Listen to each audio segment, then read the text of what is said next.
सामान्य जनतेला दिली तर त्यांना राजकीय विरोधाचा सामना करावा लागू शकतो असं जागतिक आरोग्य संघटनेच्या आपत्कालीन विभागातील प्रमुखांनी म्हटलंय। कोरोनाबाबत ब्राझिलियन सरकारने पाठवलेल्या विवादास्पद संदेशाबाबत त्यांनी निषेध व्यक्त केलाय। सामान्य जनतेला फसवू नये असं डॉक्टर मायकेल रायन म्हणाले। कोरोना काळात राजकीय नेत्यांकडून त्यांच्या कामांची प्रशंसा करण्याकरता जनतेला अनेक खोटी उत्तरं दिली जात आहेत, याचा जागतिक आरोग्य संघटनेने निषेध केलाय।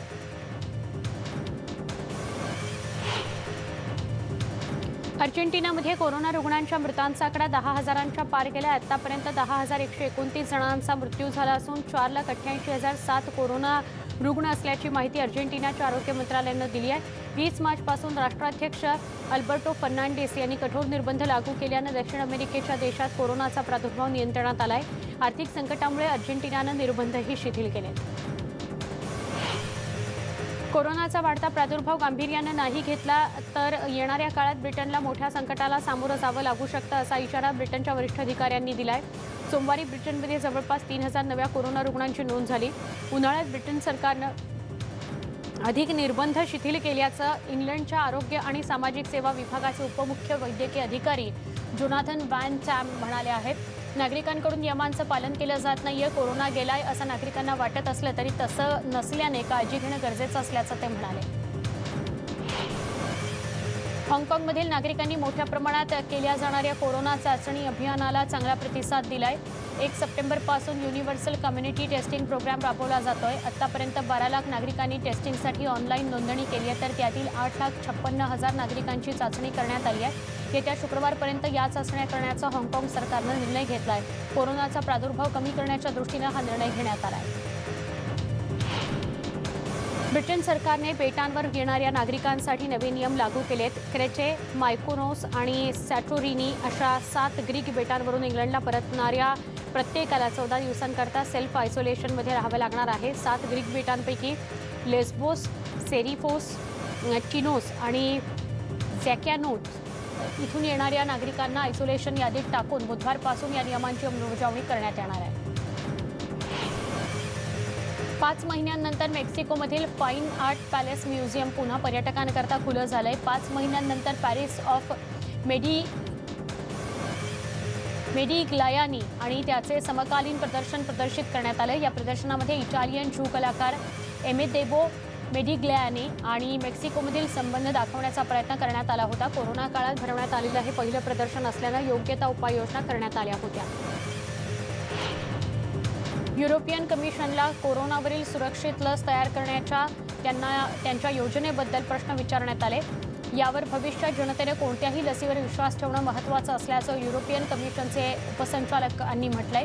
ही लस कमी उत्पन्न असलेल्या देशांना उपलब्ध करून देण्याच्या सूचना सँड्रा गॅलिना यांनी पर्यावरण, सार्वजनिक आरोग्य आणि अन्न सुरक्षा विषयक युरोपियन संसद समितीतील सदस्यांना दिल्या आहेत। या लसीची किंमत 5 ते 15 युरो इतकी असणार आहे। स्पेनमध्ये शाळा सुरू झाल्यापासून कोरोनाचा प्रादुर्भाव वाढत चाललाय। स्पेनमधील जवळपास 5,25,549 लोकांना कोरोनाची लागण झाली आहे। सोमवारी 26,560 नव्या कोरोना रुग्णांची नोंद झाल्याची माहिती आरोग्य मंत्रालयाने दिली। या वाढत्या रुग्णसंख्येमुळे स्पेनमधील रुग्णालयांवर अतिरिक्त ताण येतोय। आतापर्यंत 29,516 जणांचा मृत्यू झाल्याची माहिती मिळते। त्यामुळे नागरिकांना आणखी काळजी घेऊन नियमांचं पालन करण्याचं आवाहन करण्यात आलंय। सॅन्टियागोमधील लो बार्नेचिया कम्यून या ठिकाणच्या रहिवाशांसाठी मोफत बालसंगोपन करणाऱ्या नर्सरी अनेक महिन्यांपासून पुन्हा सुरू झाल्यात। अनेक महिन्यांच्या लॉकडाऊननंतर लो बार्नेचिया या कम्यूनमधील नागरिक आपापल्या कामांवर परतत आहेत। त्यामुळे त्यांच्या मुलांना सांभाळता यावं याकरता या नर्सरी पुन्हा सुरू करण्यात आल्यात। या नर्सरीमध्ये 4 ते 13 वर्षांच्या मुलांचं संगोपन केलं जातं। सरकारच्या कठोर निर्बंधांमुळे चिलीमध्ये कोरोना नियंत्रणात आणण्यात यश आलंय। क्रोएशियामधील शाळा सोमवारपासून पुन्हा विद्यार्थ्यांकरता खुल्या करण्यात आल्या। देशातील जवळपास 4,60,000 विद्यार्थ्यांसाठी आणि 65,000 शालेय कर्मचाऱ्यांसाठी हे शैक्षणिक वर्ष वेगळं असणार आहे। शाळांमध्ये पारंपरिक आणि ऑनलाईन या दोन्ही पद्धतीने शिकवण्यात येणार आहे। शाळा सुरू करताना मुलांमध्ये फिजिकल डिस्टन्सिंग राखलं जाणार आहे, याची काळजी घेतली जाईल, तर मुलांना मास्क घालणंही अनिवार्य असणार आहे। कोरोना काळात बेंजामिन नेतन्याहू यांनी पहिल्या हायब्रिड ऑनलाईन आणि इन पर्सन ट्रेड शोचं उद्घाटन केलं। चीन आंतरराष्ट्रीय व्यापार मेळाव्यामध्ये एकूण 95,000 पर्यटक सहभागी झाले होते। पहिल्या दिवशी सोशल डिस्टन्सिंगचं पालन करत 60,000 पर्यटकांनी या व्यापार मेळाव्याला हजेरी लावली होती। जागतिक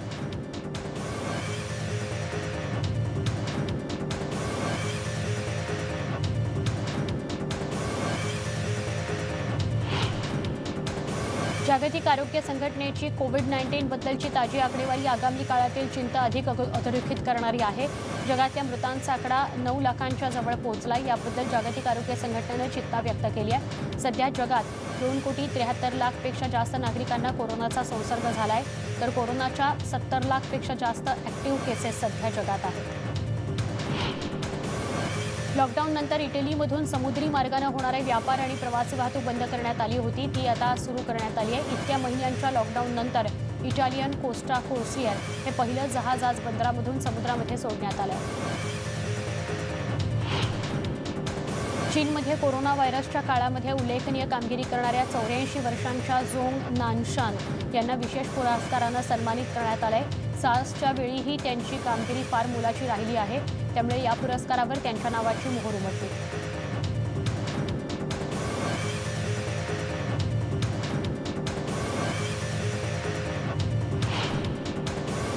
स्पेनच्या माद्रिद प्रशासनानं तिथल्या प्रार्थनास्थळांमध्ये नागरिकांना जाण्याकरता परवानगी दिली आहे, तर यावेळी चर्चमध्ये प्रशासनाकडून विशेष काळजी घेतली जाते।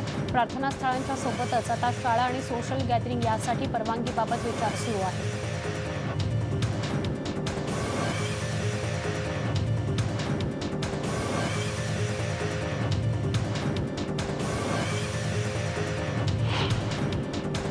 इस्रायलमध्ये एका ठिकाणी सुमारे 1000 रिकाम्या खुर्च्या आणि त्यावर गुलाबाची फुलं ठेवण्यात आली होती। इस्रायलचे पंतप्रधान बेंजामिन नेतन्याहू यांनी सुमारे 40 शहरांमध्ये अचानकपणे लॉकडाऊन आणि कर्फ्यूची अंमलबजावणी करण्यास सांगितली, तर या परिस्थितीचा निषेध करण्याकरता या खुर्च्या मांडण्यात आल्या होत्या। निक कॉर्डो यांचं काही दिवसांपूर्वी कोरोनामुळे निधन झालं होतं। आज त्यांचे नातेवाईक, मित्र आणि काही हितचिंतकांनी एकत्र येऊन निक यांच्या आठवणी जागवल्या। या श्रद्धांजली कार्यक्रमामध्ये निक कॉर्डो यांची पत्नी अमांडा क्लोट्स, त्याची आई, बहीण आणि भाऊ आणि ए ब्रॉन्झ टेल या चित्रपटातील कलाकार सहभागी झाले होते।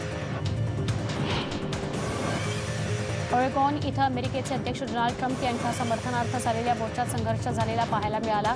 अमेरिकन राष्ट्राध्यक्षांना व्हाईट हाऊसमध्ये दुसऱ्या टर्मसाठी पुन्हा निवडून द्यावं यासाठी त्यांना समर्थन दर्शवण्याकरता अनेक ट्रम्प समर्थक स्टेट कॅपिटल बिल्डिंग बाहेर एकत्र आले होते। या रॅलीत ट्रम्प समर्थकांचा ट्रम्प विरोधकांसोबत संघर्ष झाला, यामध्ये पोलिसांकडून अनेकांना अटक करण्यात आली। अध्यक्ष डोनाल्ड ट्रम्प यांच्या समर्थनार्थ आयोजित केलेल्या समुद्री परेड दरम्यान टेक्सासच्या तलावामध्ये 5 बोटी बुडाल्या। परेड सुरू झाल्यानंतर अनेक जणांचे मदतीसाठी फोन आल्याची माहिती ट्रॅव्हिस काउंटीच्या पोलिसांकडून देण्यात आली। यामध्ये कोणतीही जीवितहानी झाली नाही। तलावात बुडालेल्या प्रत्येकाला सुखरूप बाहेर काढण्यात यश आलं। ट्रम्प यांना निवडणुकीत समर्थन दर्शवण्याकरता ही परेड काढण्यात आली होती। यावर्षी होणाऱ्या अमेरिकेच्या निवडणुकांचा प्रचार शेवटच्या टप्प्यात आहे। डेमोक्रॅटिक पक्षाचे उमेदवार जो बायडेन पेनिसिल्व्हियामध्ये कामगार दिनानिमित्त आयोजित कार्यक्रमात उपस्थित होते। मी डेमोक्रॅटिक पक्षाचा उमेदवार आहे आणि अमेरिकेच्या अध्यक्षपदावरही असेल। माझ्यासाठी आणि माझ्या विरोधात मतदान करणारे अशा सगळ्यांचा मी प्रतिनिधी असेल। अमेरिकेच्या निवडणुकीत कामगार दिन म्हणजे निवडणूक प्रचारातला महत्त्वाचा टप्पा मानला जातो, पण यावर्षी कोरोना संकटामुळे ऑनलाईन प्रचारही मोठ्या प्रमाणात केला जातो। ब्रिटन आणि युरोपियन युनियन दरम्यान ब्रेक्झिट करार अजूनही शक्य आहे आणि ते दोन्ही बाजूंच्या हिताचं आहे, असं मत सोमवारी जर्मन सरकारनं व्यक्त केलं। 31 जानेवारीला ब्रिटननं युरोपियन युनियनमधून बाहेर पडण्याचा निर्णय घेतला, पण त्यानंतर आर्थिक आघाडीवर स्थित्यंतराचा काळ आहे। ब्रिटननं ब्रेक्झिटसाठी केलेली कोणतीही घाई भविष्यातल्या व्यापारासाठी धोकादायक ठरेल, असा इशारा 27 देशांचा समूह असलेल्या युरोपियन युनियननं दिला आहे। ग्रीसचं लष्कर जीर्णावस्थेत आहे, असं मत तुर्कस्तानचे अध्यक्ष एर्डोगन यांनी व्यक्त केलंय। यावर चर्चा करण्यापेक्षा ठोस पावलं उचलण्याची गरज असल्याचं आवाहन त्यांनी केलंय।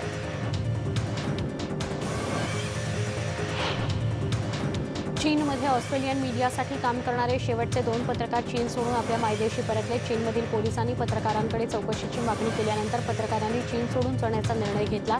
गेल्या आठवड्यामध्ये चीन पोलीस बटल्सच्या घरी पोहोचले आणि त्यांना चौकशीसाठी हजर राहण्याकरता सांगितलं आणि त्यांना देश सोडण्यास बंदी घातली।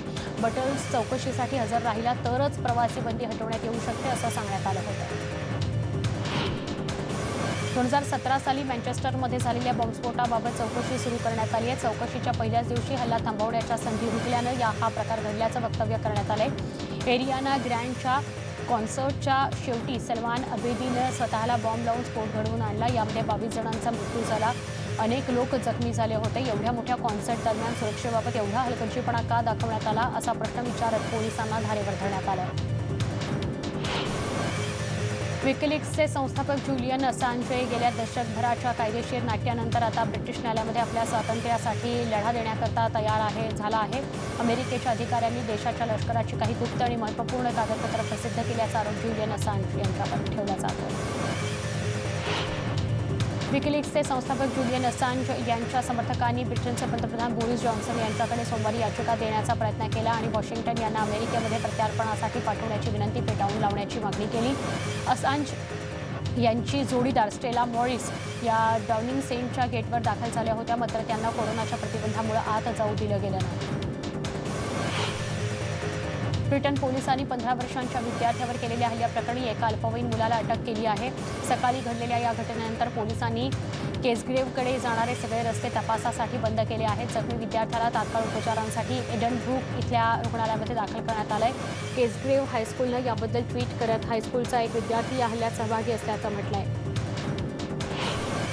आपला इराण दौरा सुरू करण्यासाठी स्वित्झर्लंडचे परराष्ट्र मंत्री इग्नाझिओ कॅसिस हे इस्फहान या ऐतिहासिक शहरात पोहोचले. कॅसिस यांनी आज तेहरानमध्ये आपल्या इराणच्या समकक्ष अधिकाऱ्यांशी सविस्तर चर्चा केली. 1980मध्ये दोन्ही देशांनी राजनैतिक संबंध तोडल्यानंतर पहिल्यांदाच स्वित्झर्लंडचे परराष्ट्रमंत्री इराणला भेट देत आहेत.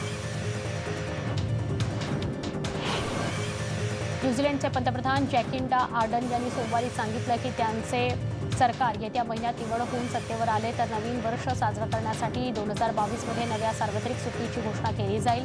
उदारमतवादी लेबर पार्टीचे नेतृत्व करणाऱ्या ऑर्डन यांनी आपल्या प्रचार मोहिमेची नुकतीच सुरुवात केली आहे. रशियाच्या प्रतिनिधिमंडळानं सिरियाच्या अधिकाऱ्यांशी चर्चा करण्यासाठी भेट घेतली. या द्विपक्षीय चर्चेसाठी सिरियाची राजधानी दमास्कर इथं हे पथक दाखल झालं. उपपंतप्रधान युरी बोरिसोव यांच्या अध्यक्षतेखाली हे मंडळ चर्चा करणार आहे. तर यावेळी रशियाचे परराष्ट्र मंत्रीही सहभागी होण्याची अपेक्षा आहे. रशियाचे परराष्ट्र मंत्री लॅव्रोव्ह यांनी दमास्कसला भेट दिली. 2012 नंतर रशियाच्या परराष्ट्र मंत्र्यांनी सिरियाच्या राजधानीला पहिल्यांदाच भेट दिली आहे. यावेळी त्यांच्या स्वागतासाठी सिरियाचे परराष्ट्र मंत्री उपस्थित होते.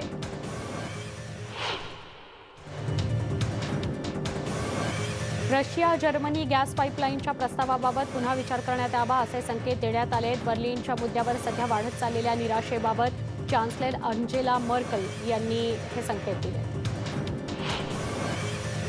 सर्बिया आणि कोसोवोच्या नेत्यांनी दोन्ही देशांमधील ताणलेले संबंध सुधारण्याकरता युरोपियन संघटनेमध्ये चर्चा केली. अमेरिकेचे राष्ट्राध्यक्ष डोनाल्ड ट्रम्प यांनी गेल्या आठवड्यामध्ये आर्थिक सहकार्य करण्याची घोषणा केल्यानंतर त्यांनी ही चर्चा केल्याचं दिसून आलं. अमेरिकेमध्ये निवडणुकीदरम्यान फेसबुकचा वापर कॅम्पेनिंगसाठी केला जातो, मात्र आता फेसबुकने एक निर्णय घेतला आहे. फेसबुकचे सीईओ मार्क झुकरबर्ग यांनी याबाबत माहिती दिली. मीडिया कॅम्पेनिंग केलं जात असतानाही निवडणुकांचे रिझल्ट लगेच उपलब्ध होणार नाहीत. यासाठी फेसबुकतर्फे प्रयत्न केले जाणार आहेत. 2017मध्ये इस्तांबूलमध्ये झालेल्या एका स्फोटात 39 नागरिक ठार झाले होते. नवीन वर्षाच्या पार्श्वभूमीवर आयोजित कार्यक्रमात हा स्फोट झाला होता. या प्रकरणाच्या खटल्याची सुनावणी सुरू झाली आहे. 1 जानेवारी रोजी हल्लेखोरांनी इस्तांबूलच्या रीना नाईट क्लबमध्ये प्रवेश केला, जिथे शेकडो लोक नवीन वर्ष साजरं करत होते. हल्ल्याची जबाबदारी इस्लामिक स्टेटनं घेतली होती. हल्ला करणाऱ्याला पकडण्यात यश मिळालं नाही. बोस्नियामध्ये अडकलेल्या शेकडो स्थलांतरितांना हिवाळा आल्यानं कठीण परिस्थितीत राहावं लागतं आहे. पश्चिम युरोपकडे जाणाऱ्या स्थलांतरित नागरिकांना स्थानिक प्रशासनानं आपापल्या प्रदेशातून प्रवेश नाकारल्यानं गेल्या 3 आठवड्यांपासून हे नागरिक स्थलांतरित आहेत आणि ते बोस्नियामध्ये अडकले आहेत. त्यामुळे या नागरिकांना प्रवेश देण्यात यावा अशी अनेक सामाजिक संस्थांकडून मागणी होते आहे. तसे प्रयत्न केले जात आहेत.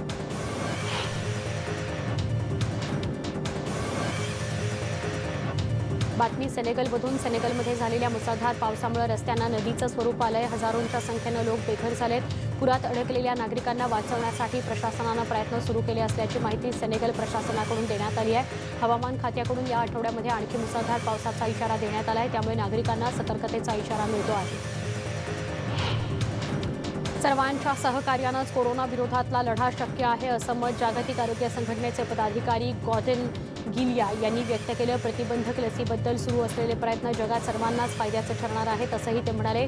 2020 China international fair for trade in सर्व्हिसेसमध्ये आरोग्यविषयक चर्चेदरम्यान त्यांनी हे मत मांडलं। सर्व देशांमध्ये सुरू असलेलं संशोधन हे ज्ञान वृद्धिंगत करण्यासाठी उपयुक्त ठरतं असंही ते म्हणाले।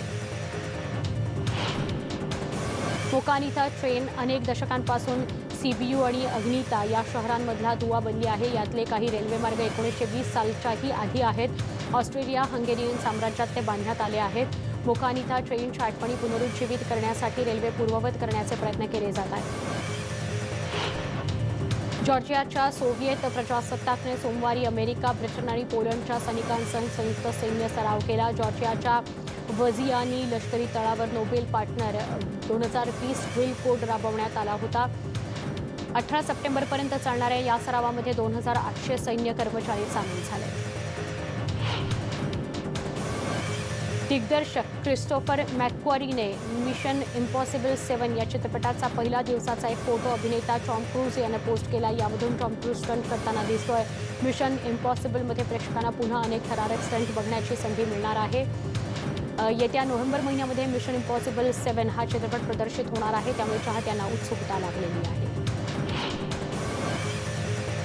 Never going to snow again या चित्रपटाच्या प्रीमियरसाठी व्हेनिस आंतरराष्ट्रीय चित्रपट महोत्सवात स्ट्रेंजर थिंग स्टार अलेक वुडकॉफ यानं रेड कार्पेटवर हजेरी लावली। पॉलिशसह दिग्दर्शक माल्गोरोजाटा आणि मिशेल एल्गर्ट यांच्यासह सहकलाकार माझा ओस्टास्वेका आणि वेरोनिका रोसाटी हे देखील त्यांच्यासोबत उपस्थित होते। गोल्डन लायन पुरस्कारांसाठी निवडलेल्या 18 चित्रपटांमध्ये या चित्रपटाचा समावेश आहे।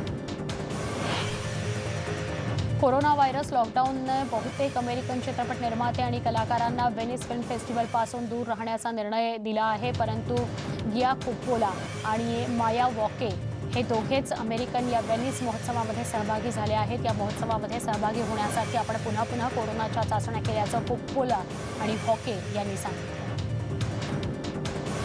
यावर्षी व्हेनिस फिल्म फेस्टिवलमध्ये लिंग समता, स्त्रीत्व आणि समानतेबद्दल बरीच चर्चा झाली। स्पर्धेमध्ये सहभागी झालेले अर्ध्यापेक्षा जास्त चित्रपट हे स्त्रियांच्या विषयाशी संबंधित होते। त्यापैकी एक चित्रपट मिस मार्क्स ही या चित्रपटाची मोठी चर्चा झाली। हा चित्रपट सुद्धा महिलांच्या विचार विश्वावर आधारित आहे।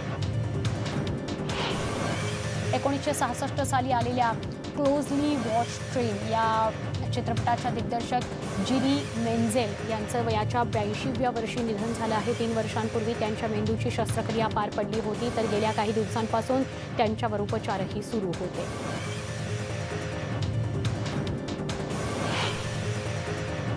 जगाच्या पाठीवर या बुलेटिनमध्ये इथेच थांबतो आहोत। ताज्या घडामोडींसाठी काही क्षणात भेटूया। पहा फक्त न्यूज 18 लोकमत।